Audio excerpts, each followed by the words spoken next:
Bonjour à tous et bienvenue dans cette capsule sur la sélectivité des réactions chimiques. C'est une partie qu'on a déjà vue brièvement lorsqu'on a fait un travail sur la catalyse. On avait vu notamment qu'à l'intérieur des pots catalytiques se trouvaient certaines espèces chimiques qui étaient dites sélectives, c'est-à-dire qu'elles allaient favoriser certaines catégories de réactions en les favorisant par rapport à d'autres réactions pour améliorer l'efficacité des pots d'échappement. Mais qu'en est-il dans l'industrie chimique et comment peut-on faire lorsqu'on a des réactions qui ne sont pas sélectives? Prenons un exemple ici.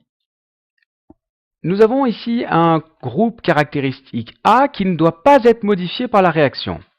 En revanche, sur cette molécule, on souhaite que la partie B soit substituée par du chlore de manière à obtenir cet ensemble. Dès lors, deux cas de figure se présentent.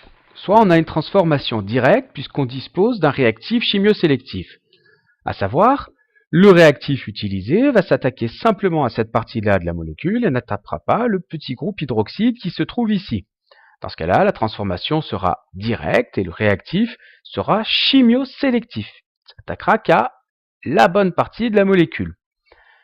Deuxième cas de figure, le réactif qu'on utilise, comme ici, va s'attaquer en même temps à la partie B ici de la molécule, mais en même temps au groupe hydroxyde qui se trouve ici, substituant ces deux groupes hydroxydes par du chlore. Dans ce cas-là, le réactif n'est pas chimiosélectif, il transforme en même temps le groupe A et le groupe B, donc il faut utiliser une astuce en protégeant le groupe A. Comment faire?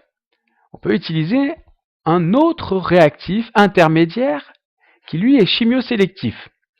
Ce réactif intermédiaire, noté P ici, va transformer le groupe A sans s'attaquer au groupe B, comme on le voit ici, formant ainsi un groupe protégé qu'on nommera AP. Lors de l'étape suivante, on utilise le réactif initial. N'ayant plus de groupe OH ici, il ne va s'attaquer qu'à la partie B, la substituant par du chlore, comme ceci. On se retrouvera donc avec cette partie-là qui a été substituée comme on le souhaitait, et la partie protégée ici qui n'est pas affectée. Enfin, il restera à enlever la protection du groupe AP ici, de manière à obtenir le résultat voulu, c'est-à-dire le produit constitué du groupe C ici et du groupe A. C'est ce qu'on appelle une opération de protection de fonction. Voilà, j'espère que cette capsule vous aura permis de comprendre un petit peu mieux quels sont les mécanismes de la chimiosélectivité. En vous remerciant, à bientôt!